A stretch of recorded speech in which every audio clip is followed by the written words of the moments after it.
મહેડાવ police સ્ટેશનની પ્રશંસનીય કામગીરી। મળતી માહિતી અનુસાર આણંદ જિલ્લા પોલીસ વડા જીજી જસાણી સાહેબની સૂચના અને પેટલા નાયબ પોલીસ વડા દિયોરા સાહેબના માર્ગદર્શન હેઠળ દારૂની હેરાફેરી ઉપર કડક કાર્યવાહી કરવાની ઝુંબેશ ચલાવી કાર્યવાહી કરવા જરૂરી સૂચના આપી હતી।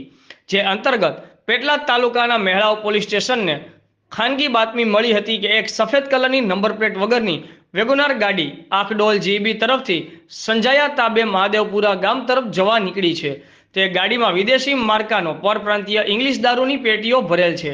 જે મતલબની બાતમીના આધારે નજીકમાંથી બે પંચોને રૂબરૂ સમજ આપી સાથે રાખી જે મતલબવાળી ગાડી આવતા તેને ઊભી રહેવાનો ઇશારો કરતા ગાડીના ચાલકે ઊભી રાખેલ નહીં, જેથી તેનો પીછો કરતા અંધારાનો લાભ ઉઠાવી ગાડીને રોડની સાઈડ ઊભી કરી ખેતરમાં નાસી ગયેલ। સદરહુ ગાડીની તપાસ કરતા 27 પેટી કિંગફિશર બિયરની પેટીઓ મળી આવેલ।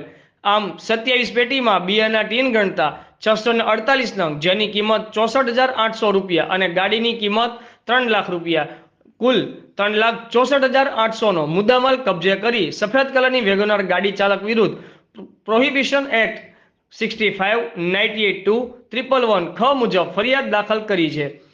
સદર કાર્યવાહી મહેડાવ પોલીસ સ્ટેશનના પીએસઆઈ જીએસ ગઢવી સાહેબ, head constable Jaydeepsinh, police constable Digvijaysinh, police constable Mahendrabhai, Yuvrajsinh દ્વારા કરવામાં આવી હતી। Bureau chief Amit Parekh, Azad Media Live, Anand.